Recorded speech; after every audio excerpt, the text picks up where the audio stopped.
Кто из нас, космических путешественников, не хотел бы прокатиться по просторам Вселенной под солнечным парусом? А может даже поучаствовать в галактической регате?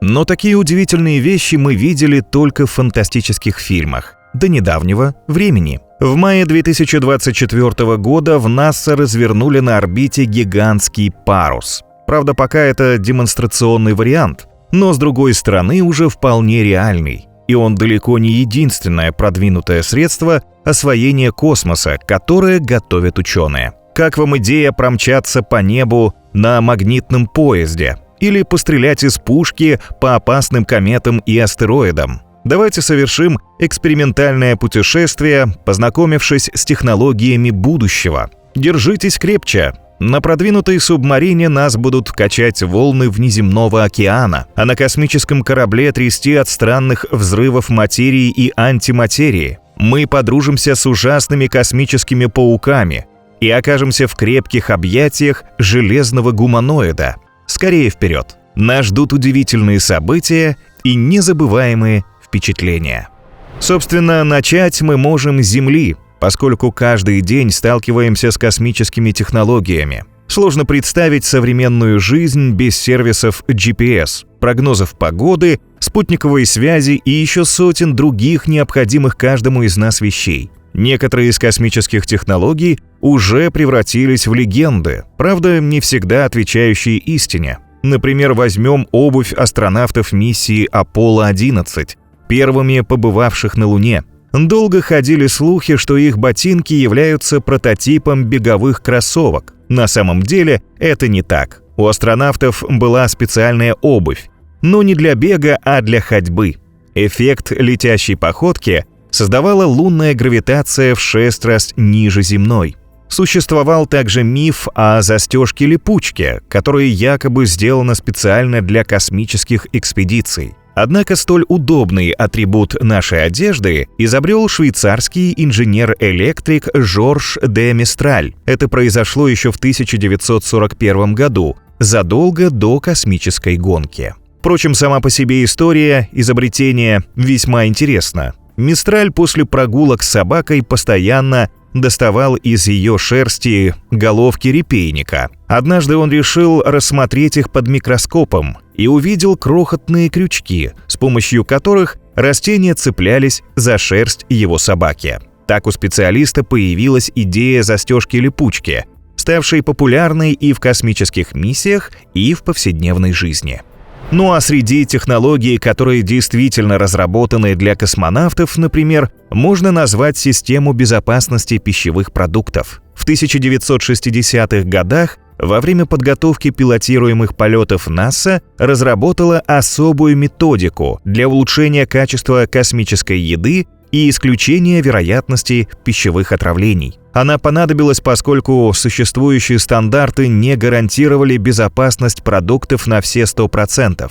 Тогда была разработана космическая концепция, которая использовала разнообразные математические методы для расчета опасных факторов при производстве пищевых продуктов. Она легла в основу новых стандартов в США и некоторых других странах. Уникальная медицинская помпа для диабетиков тоже родом из космических технологий. В 1976 году для исследования Марса были запущены аппараты «Викинг». Они совершали съемку поверхности и проводили научные эксперименты, чтобы найти признаки жизни на Красной планете. Для одного из таких экспериментов аппарат использовал воду и марсианскую почву, которые смешивались в определенной пропорции. Спустя несколько десятилетий на основе устройства для соблюдения точных смесей, которое использовал «Викинг», ученые разработали специальную помпу для диабетиков. Она предназначена для регулярных инъекций инсулина и фиксируется на теле больных с диабетом первого типа. Уникальная помпа является чем-то вроде искусственной поджелудочной железы. Она постоянно рассчитывает и поставляет больному более точное количество инсулина по сравнению с обычными шприцами и шприцами-ручками. Также в медицине очень пригодилось космическое исследование орбитального телескопа «Айрос», который первым провел обзор всего ночного неба в инфракрасном диапазоне. Обсерватория позволила ученым обнаружить 6 новых комет, а также ядро галактики. Еще астрономы определили температуру многочисленных звезд и планет, используя инфракрасное излучение. После этого одна американская компания решила приспособить технологию для измерения температуры тела человека. В основе бесконтактных термометров заложены датчики наподобие тех, что использовались в космосе для звезд либо планет. Практически все, что умеют делать современные цифровые камеры, также результат освоения космоса. К примеру, для улучшения качества изображений межпланетных миссий была создана светочувствительная CMOS-матрица. Специалисты называют ее глазами видеокамер и смартфонов. Матрица захватывает свет, попадающий в объектив видеокамеры, и преобразовывает его в электронный сигнал. Ее преимущество состоит в сочетании высокого качества изображения и потребления мизерного количества энергии. Беспроводная гарнитура — это тоже бывшее устройство для космонавтов. Во время пилотируемых космических миссий, таких как Gemini, Apollo и Skylab, им понадобилась компактная беспроводная гарнитура. Она дала бы возможность постоянной связи с Центром управления полетами НАСА. Специалисты смогли обеспечить запрос астронавтов. В новом устройстве инженеры улучшили дизайн микрофона и добавили функцию подавления шумов. Со временем эта технология перекочевала в Bluetooth-наушники, а также большинство современных гарнитур. Но мы сейчас все же больше хотим узнать о 3 крутых вещах, которые ученые готовят для дальнейшего изучения космоса. Их очень много, причем прогресс движется во всех направлениях. Вероятно, первое, что приходит здесь на ум, это телескопы. Их можно назвать символом нашего познания Вселенной. Сколько интересного в космосе они уже позволили нам рассмотреть. Если вернуться к их истокам, первым создал зрительную трубку, предшественницу телескопа, и получил научные данные Галилео Галилей. В 1609 году он смог увидеть небо в 3 раза лучше, чем невооруженным глазом. В том же году ученый соорудил телескоп с 8-кратным увеличением длиной около полуметра. Сейчас, конечно, все выглядит совсем по-другому. И даже любительские телескопы сильнее трубы Галилея. Что уж говорить о профессиональных обсерваториях, которые способны заглянуть буквально на край Вселенной. Они видят во всех спектрах излучения – оптическом, рентгеновские и гамма, а также засекают радиоволны. Кроме того, детекторы нейтрино и гравитационных волн тоже зачастую называют телескопами. Обсерватории постоянно совершенствуются, хотя обычному человеку это не всегда заметно. Тем не менее, каждый последующий телескоп выполняет задачи сложнее, чем его предшественник. Чтобы лучше в этом разобраться, мы совершим путешествие к самым знаменитым космическим телескопам. Это Хаббл, который отправлен на орбиту в 1990 году, и Джеймс Уэбб, наблюдающий за небом с 2021. Космический телескоп Джеймс Уэбб работает в 1,5 миллиона километров от поверхности нашей планеты. То есть он находится от нас в 4 раза дальше, чем Луна. Там нет помех от космических станций и спутников, которые отчасти портят картину телескопу Хаббл в 547 километрах от нашей планеты. Кроме того, Хаббл в основном ведет наблюдения в видимом и ультрафиолетовом диапазонах света, а Уэбб оснащен камерой NIRCam для ближних инфракрасных волн и MIRI для средних. По данным НАСА, он настолько чувствителен к инфракрасному свету, что сможет обнаружить даже тепло шмеля на расстоянии до Луны.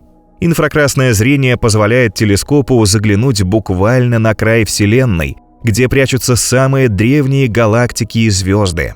По сравнению с ним Хаббл видит ближе. К тому же он не в состоянии пробиться сквозь мощную пелену газа и пыли, которые окружают многие планеты, звезды и галактики. Уэбб же просвечивает все подобно рентгену. Наконец, его главное зеркало диаметром 6,5 метров способно собирать гораздо больше света, чем зеркало Хаббла диаметром 2,4 метра. Благодаря уникальному оборудованию снимки Уэбба получаются особенно четкими, включая слабо светящиеся объекты. Впрочем, давайте убедимся в этом сами. Посмотрите на красочное фото от Уэбба туманности Южное кольцо в 2000 световых лет от Земли. На нем видно, как расширяющееся облако газа окружает умирающую звезду. Но туман напускает не она, а звезда, которая видна не сразу. За тысячи лет это светило выбросило не менее 8 слоев газа и пыли. Яркая центральная звезда перемешивает эти выбросы как в огромном миксере, создавая сложные кольца планетарной туманности. Она пронизывает эти кольца своим сиянием буквально насквозь, создавая невероятно живописную картину. Солнечный свет на Земле подобным образом заполняет просветы в облаках. Но Хаббл раньше уже продемонстрировал великолепные снимки Южного кольца и многих других туманностей. Именно он дал астрономам возможность понять, что это не просто клубки газа, а красочные и очень сложные системы. В чем обошел своего предшественника Джеймс Уэбб? Он показал не только четкое изображение планетарной туманности, но и огромный участок космоса за ней, заполненный множеством галактик.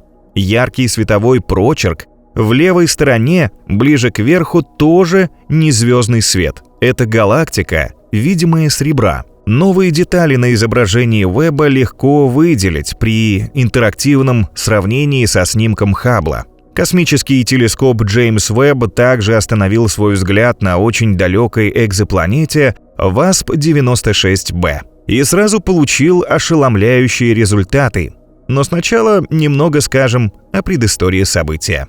Хаббл обнаружил WASP-96b еще в 2014 году среди созвездия Феникса на расстоянии 1150 световых лет от Земли. Астрономы выяснили, что это газовый гигант массой в половину Юпитера, а вот диаметр экзопланеты в 1,2 раза больше, чем у газового гиганта Солнечной системы. Из-за этого экзопланета пухлая, как сахарная вата. Пухлый газовый гигант вращается намного ближе к своему желтому карлику, чем Меркурий к Солнцу. Это раскаляет планету до 1000 градусов Цельсия, но большего у WASP-96b ученым выяснить не удалось. Экзопланета не спешит показывать свою частную жизнь, скрываясь за плотным облаком газа и пыли. У Хаббла не получилось пробиться сквозь эту густую пелену. Зато Джеймс Уэбб легко эту преграду преодолел. Космический телескоп зафиксировал наличие облаков и дымки в атмосфере планеты. А еще отчетливо увидел следы воды. На это указывает присутствие определенных молекул газов в атмосфере планеты. Ученые в восторге от результатов. Хаббл занимался поиском воды последние 2 десятилетия и впервые обнаружил ее признаки лишь в 2013 году. Уэбб же сделал ценную находку практически моментально. Хотя мы с вами, в отличие от ученых, возможно, в глубине души мечтаем о другом. Вот если бы Уэбб увидел на WASP-96b пресловутых зеленых человечков или других инопланетян, а не пар и воду. Но астрономы называют обнаружение биологически значимых веществ воды, кислорода, углекислого газа, метана первым шагом на этом пути.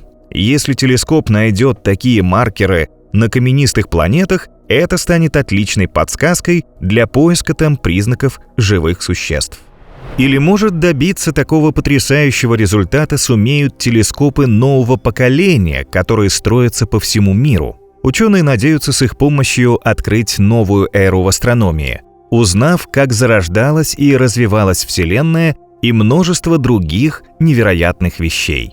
Вот несколько проектов самых новаторских телескопов, которые будут значительно мощнее нынешнего рекордсмена Джеймса Уэбба. Их рассчитывают ввести в эксплуатацию уже к 2030 году. Гигантский Магелланов телескоп будет смотреть в космос из песков пустыни Атакама, которая славится как идеальное место для астрономических наблюдений. Этот гигант достигнет высоты 12 этажей. Оптико-инфракрасный телескоп сможет использовать 7 основных зеркал, которые диаметром более 8 метров, для фокусировки света из глубокого космоса. Магелланов телескоп будет в 4 раза мощнее Джеймса Уэбба и в 10 раз Хаббла. В его распоряжении окажутся различные инструменты для изучения экзопланет и потенциальных биосигнатур в их атмосферах. В фокус зрения телескопа, вероятно, попадут и объекты, которые легко увидеть в ближнем инфракрасном диапазоне, такие как планетные системы. К тому же с помощью обсерватории ученые надеются больше узнать о тайнах галактической эволюции, гравитационных волнах. Ожидается, что строительство телескопа будет завершено в 2029 году. Обсерватория имени Веры Рубин, которую раньше предполагалось назвать Большим обзорным телескопом, станет его соседом в пустыне Атакама. Вернее, есть надежда, что обсерватория даже появится там раньше. Она практически уже достроена и, возможно, приступит к работе в 2025 году. Обсерватория будет оснащена самой большой из когда-либо созданных цифровых камер с поразительным разрешением в 3,2 миллиарда пикселей. Объем информации, которую она сумеет собирать каждую ночь, составит 15 терабайт. Там будут данные о яркости, местоположении, форме и цвете объектов.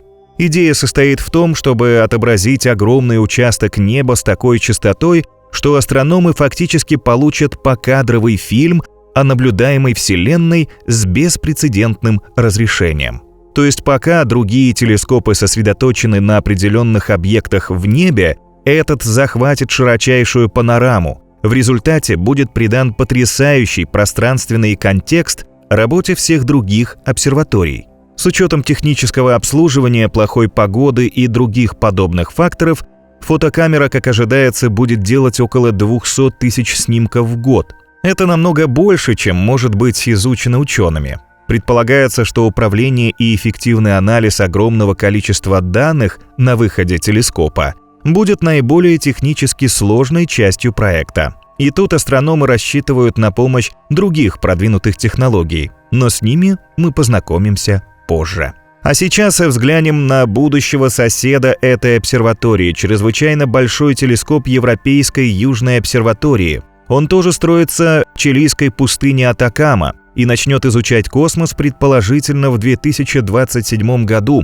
Его главное зеркало достигнет диаметра 39 метров. Это будет крупнейший в мире телескоп видимого спектра, способный фокусировать в 100 миллионов раз больше света, чем человеческий глаз. Также обсерватория отлично сумеет все рассмотреть в инфракрасном диапазоне. Она будет заниматься изучением экзопланет и возможности существования жизни на некоторых из них. Кроме того, астрономы надеются больше узнать о черных дырах, галактической эволюции с первых дней существования Вселенной и многом другом. Еще в 2027 году предусмотрен запуск 30-метрового телескопа. Он получил название по своему широчайшему главному зеркалу, размером 30 метров в поперечнике. Астрономы рассчитывают с его помощью получить изображения в 12 раз более четкие, чем снимки Хаббла.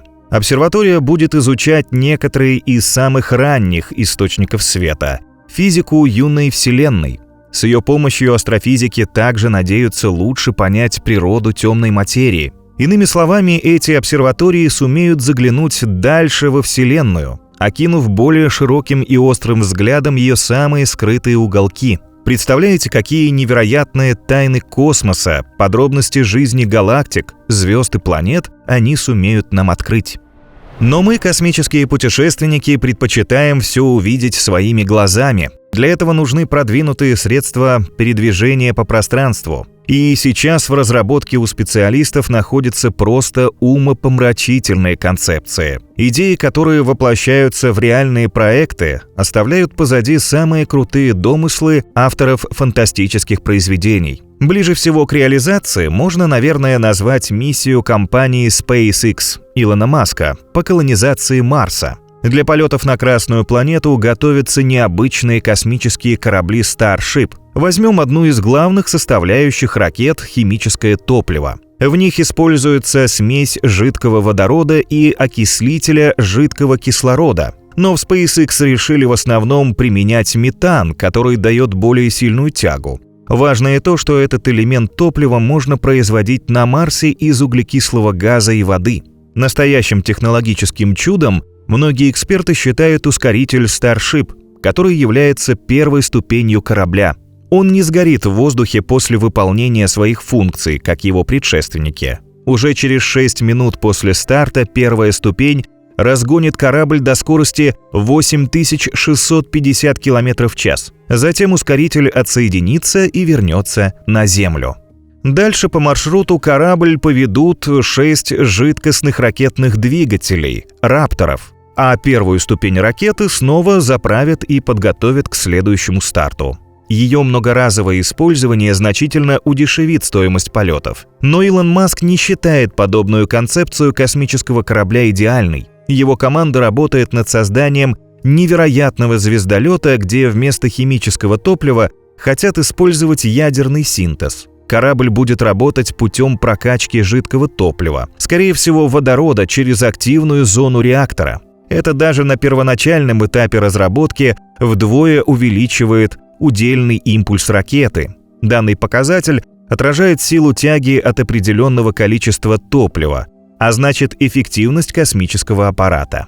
Удельный импульс ракеты на химическом топливе составляет 450 секунд, а ядерный — 900 секунд. Причем в дальнейшем инженеры надеются существенно увеличить удельный импульс ядерных двигателей кораблей.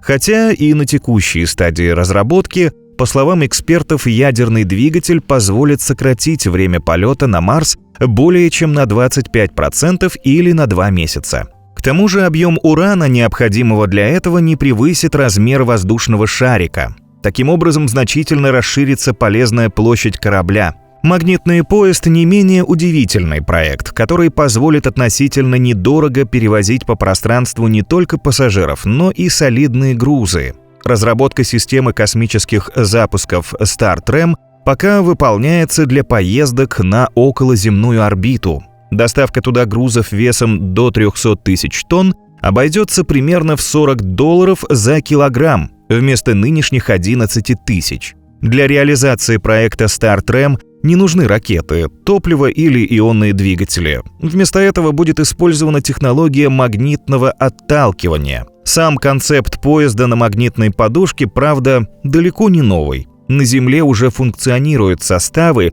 которые двигаются по магнитному полотну со скоростью около 600 км в час. Однако на пути таких ноу-хау стоит серьезное препятствие, которое связано с ограничением максимальной скорости магнитного поезда. На Земле их разгону мешает трение об атмосферу, но в космосе все, вероятно, пойдет быстрее. Пути поезда в рамках проекта StarTrem хотят построить в форме длинного навесного вакуумного тоннеля на высоте около 20 километров. Там сопротивление воздуха меньше, что позволит производить запуски на гораздо более высоких скоростях. Космические аппараты в буквальном смысле будут пулей нестись сквозь тоннель без препятствий атмосферы. Строительство такой системы потребует около 20 лет работы и инвестиций на общую сумму в $60 миллиардов. С вакуумом связан еще один проект передвижения во Вселенной. Он воплощает самые сокровенные и смелые мечты космических путешественников. Летать практически на скорости света. Так корабль, возможно, разгонит загадочная антиматерия.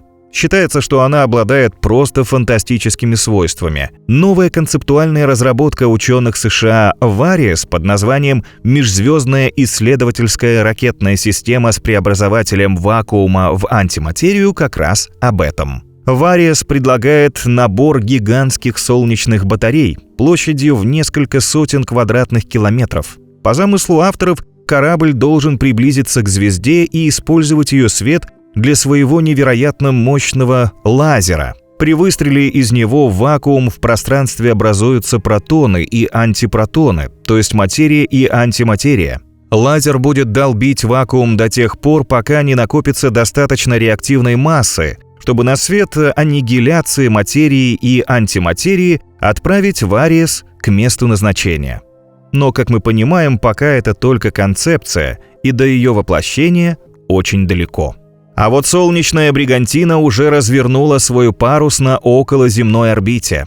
Правда, это демонстрационный вариант, но все равно событие просто потрясающее. Собственно говоря, проводится испытание новой композитной мачты, парусника из гибкого полимера и углеродного волокна. Она жестче и легче, чем предыдущие мачты. Нынешняя требует трубчатую форму и может сжиматься и сворачиваться как рулетка в небольшой пакет.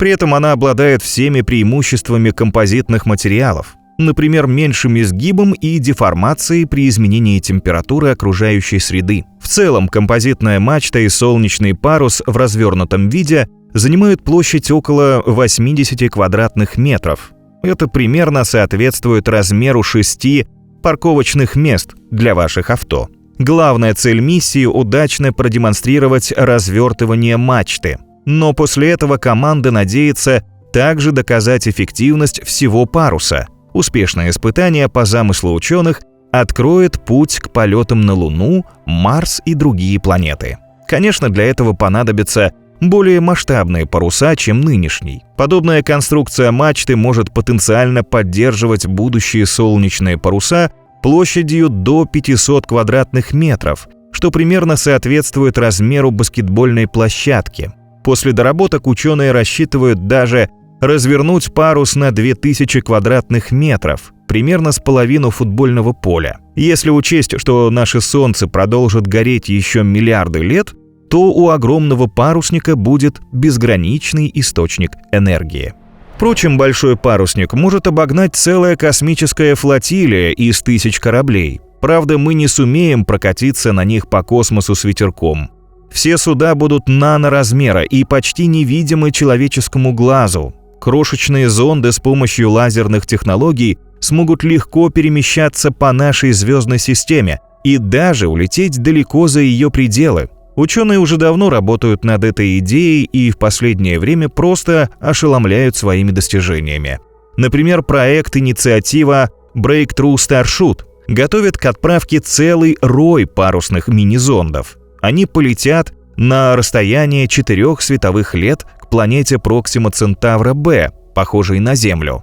Вес каждого аппарата во флотилии будет около 1 грамма. Вместо ветра паруса на этих крошечных судах раздуют лазерные лучи установок, расположенных на Земле. С помощью массива лазеров мощностью 100 гигаватт на квадратный километр специалисты надеются разогнать корабли до 20% скорости света. По расчетам, они достигнут Проксима Центавра Б всего за 20 лет. Беспилотные аппараты также пытаются приспособить к выполнению сложных заданий по охране Земли и, соответственно, нас с вами. Это касается астероидов и комет, которые на огромных скоростях летят по пространству и иногда пугают нас разрушительным столкновением. НАСА недавно выделила грант на разработку и строительство такого себе гарпуна для ловли комет и астероидов. Специальным мощным устройством, похожим на гарпун, космический аппарат будет цеплять выбранный объект, а затем за счет силы своих двигателей оттягивать его от опасной траектории сближения с Землей. И на этом дело не закончится. В задачу космического аппарата войдет добыча полезных ископаемых на захваченном астероиде. Для этого небесный камень отведут в нужное место, например, на орбиту Марса или Луны, где будут располагаться соответствующие базы. Затем к астероиду отправят группы беспилотных аппаратов и роботов, специализированных на добыче полезных материалов. Астероиды, по оценкам ученых, порой представляют собой настоящие сокровищницы. Достаточно сказать, что все золото, кобальт, железо, молибден, никель, осмий, палладий, платина, родий и рутений верхних слоев Земли как раз оттуда. Они являются остатками астероидов, упавших на нашу планету во время ранней метеоритной бомбардировки. Также есть проект космической пушки, которая с помощью особых снарядов будет отстреливать части опасных астероидов. Специальный космический аппарат поймает эти куски своими роботизированными клешнями и переправит на лунную орбиту. Там ученые займутся подробным исследованием их структуры. НАСА планирует испытать устройство на одном из 3 астероидов – Итокава, Бенну или 2008 ИВ-5. Еще одна новая разработка – космический нанобур, который предназначен для сбора образцов грунта с астероидов. Вес устройства составляет всего 1 килограмм, а размер чуть превышает смартфон. С помощью нанобура будет производиться забор необходимого количества грунта для его дальнейшего анализа. Солнце, которое дарит нам жизнь, временами тоже способно нанести Земле чувствительный удар, особенно во время бури. Как и на нашей планете, на светиле есть свои ветра и ураганы. Однако, в отличие от земных, солнечные ветра способны не только испортить вашу прическу, а в буквальном смысле вас испарить. Периодически они с безумной силой бомбардируют Землю заряженными частицами. Науке известно, что самые большие выбросы связаны с возникновением дыр в короне, внешнем слое атмосферы звезды, состоящей из заряженных частиц. Солнечные дыры отличаются пониженной плотностью и температурой. С чем связано их появление, астрофизики пока до конца не выяснили. Глубокому изучению солнечной короны и происходящих в ней процессов мешает само Солнце. Вернее, его свет, в котором тонут все детали строения светила и процессы, которые там происходят. Решением проблемы может стать так называемый объемный солнечный затемнитель. Это всего лишь шар размером чуть больше теннисного мяча, выполненный из сверхтемного сплава титана. Столь маленькая и вроде бы несложная вещь для астрономов может многое поменять. Для этого нужно установить ее перед спектрографом, направленным на Солнце. Тогда возникнет миниатюрное солнечное затмение, которое оставит без изменения яркости только солнечную корону. В настоящий момент на космических аппаратах SOHO и стереохака тоже используются солнечные затемнители. Однако плоский дизайн таких устройств создает некоторую расплывчатость изображения и лишние искажения. Решение данной проблемы подсказал сам космос. Земля, как известно, обладает своим собственным генератором тени, находящимся примерно в 400 тысячах километрах от нас. Это Луна, которая время от времени устраивает нам солнечные затмения. Объемная конструкция НАСА будет воспроизводить эффект такого затемнения для космического аппарата по исследованию Солнца. Находясь на расстоянии 2 метров от спектрографа, подобное устройство поможет исследовать солнечную корону без каких-либо проблем, помех и искажений. Многочисленные умные механизмы, которые способны работать без помощи человека, в будущем все больше будут участвовать в освоении других миров. Прямо сейчас их пытаются приспособить к выполнению различных важных работ за пределами Земли. Если мы однажды посетим колонистов на Луне, то, возможно, столкнемся с гигантским жутким пауком, но не спешите от него убегать. Опасность в вашей жизни не грозит. Вы просто встретитесь с очень полезным для людей ровером «Атлет», похожим на паука. Такой необычный аппарат для освоения далеких миров сейчас разрабатывают в НАСА. Благодаря особой подвеске, состоящей из 6 независимых ног, его металлические конечности будут быстро проворачиваться во все стороны. Так что ровер сможет передвигаться по грунту любой сложности, а наличие колес позволит ему быстро пересекать и более ровную поверхность. Подобный гексапод можно оснащать самым разным научным и рабочим оборудованием. При необходимости он легко перевоплотится даже в передвижной кран и, например, без труда установит жилой модуль для колонистов. Ровер будет достигать 4 метров в высоту. Он сумеет поднимать и перевозить объекты весом до 400 килограммов. Одним из вариантов использования «Атлет» является и 3D-печать. Установка на него 3D-принтера позволит использовать ровер в качестве мобильного печатного оборудования лунных жилищ. Однако, возможно, такому роверу сначала придется проявить себя не на Луне, а на Марсе. В НАСА уверяют, что в течение ближайших 2 десятилетий отправят колонистов на Красную планету. В космическом агентстве даже представили концепт марсианского форпоста, строительство которого хотят начать в конце 2030-х годов. Радиус поселения будет составлять около 100 километров. В нем расположат жилые модули, научные комплексы, стоянку марсианских роверов, а также горно-шахтное оборудование для команды из 4 человек. Солнечные панели обеспечат поселение электроэнергией, хотя они неэффективны во время частых на планете песчаных бурь. Но несколько компактных ядерных реакторов спасут положение, обеспечив поселенцев электричеством в период ураганов. Колонистам придется самостоятельно выращивать пищу, собирать марсианскую воду и даже создавать на месте ракетное топливо для полетов обратно на Землю. К счастью, множество нужных материалов содержится прямо в марсианском грунте. Сейчас ученые разрабатывают новаторские технологии для автономной жизни переселенцев. Так овощи предлагается выращивать методом гидропоники, то есть в насыщенной полезными веществами водной среде. В НАСА также организовали архитектурный конкурс технологии 3D-печати для возведения марсианских домов. Единственное условие конкурса заключалось в необходимости использования материалов, широко доступных для добычи на Красной планете. Победителями конкурса стали две дизайнерские компании из Нью-Йорка, создавшие концепт марсианского дома Ice House. В качестве его основы предлагается использовать лед. Строительство зданий будет производиться в ледяных зонах Марса. Туда отправят посадочные модули, загруженные множеством автономных строительных аппаратов. Они станут собирать грязь и лед для возведения сооружений вокруг модулей.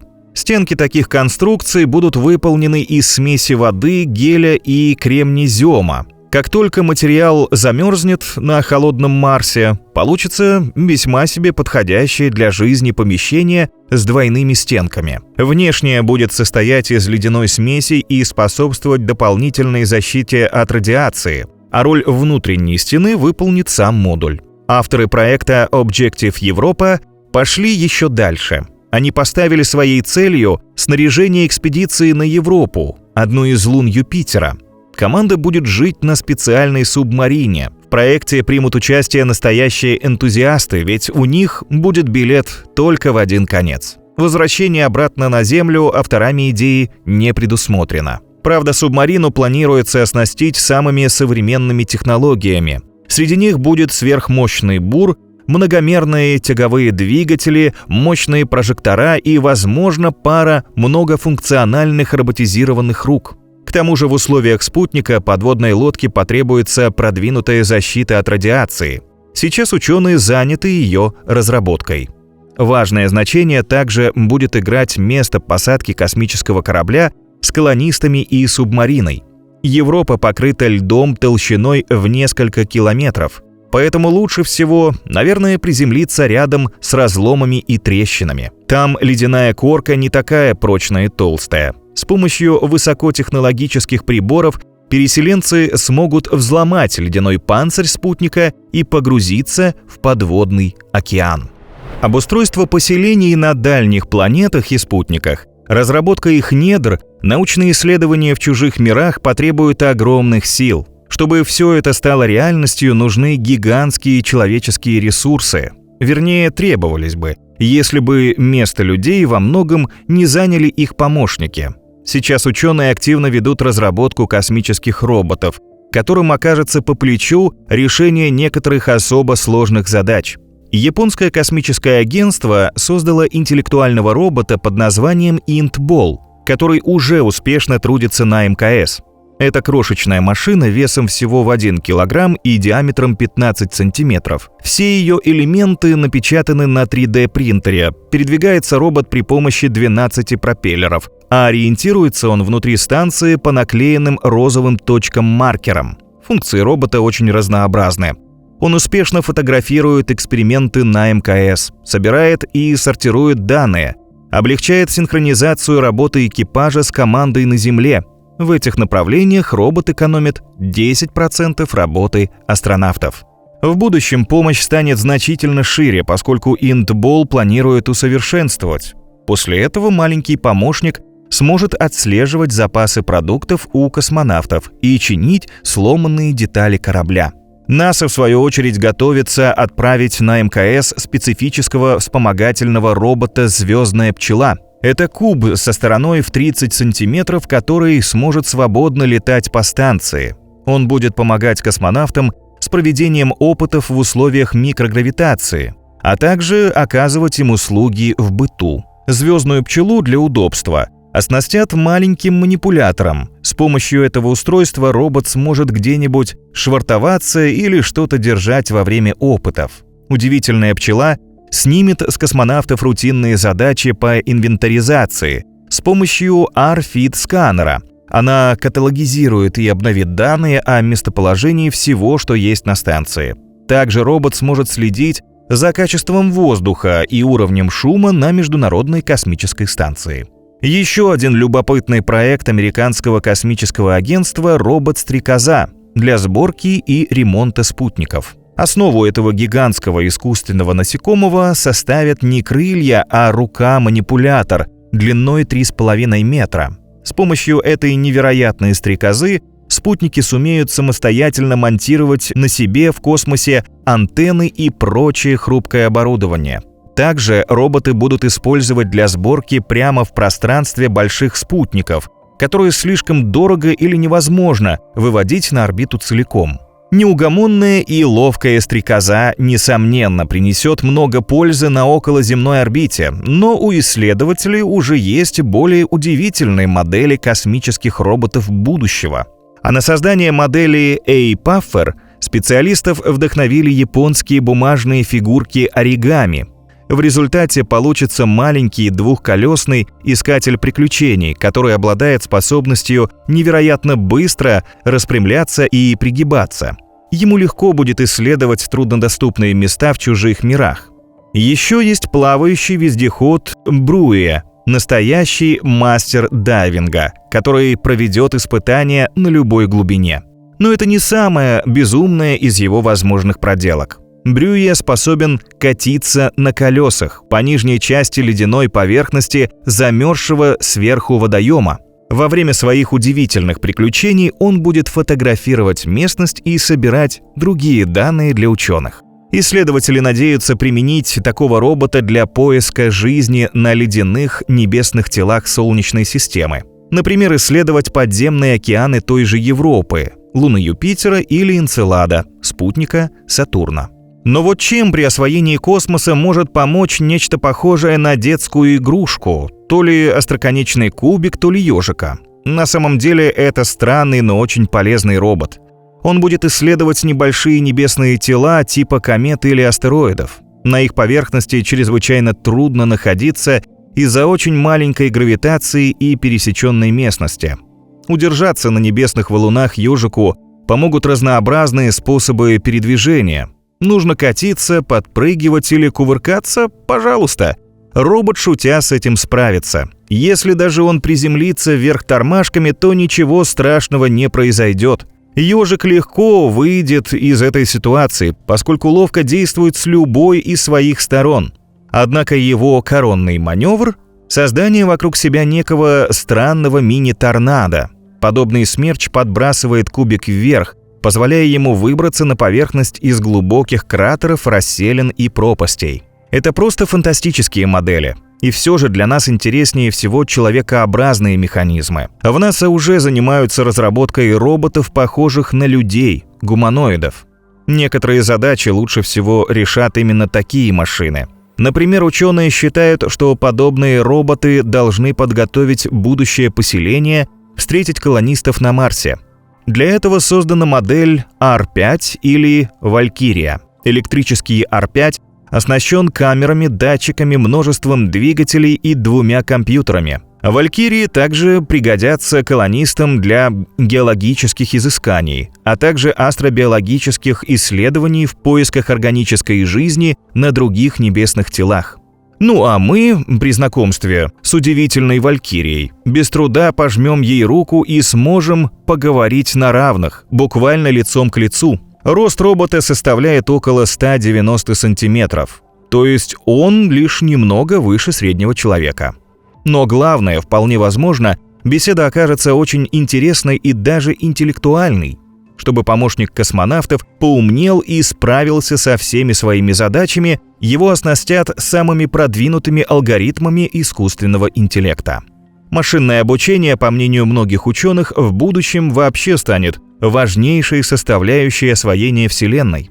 Искусственный интеллект уже сейчас способен обрабатывать огромный объем данных, полученных в ходе внеземных миссий. Спутники, зонды, телескопы и другие инструменты исследования космоса собирают столько сведений, что астрономы зачастую просто физически не успевают ее обработать. А вскоре, как мы говорили, объем данных станет неизмеримо большим. Без помощи искусственного интеллекта здесь никак не обойтись, и его уже успешно применяют в космических технологиях. Например, алгоритм ШИП, смоделированный по образцу человеческого мозга, научился распознавать различные типы галактик, эллиптических, спиральных и других.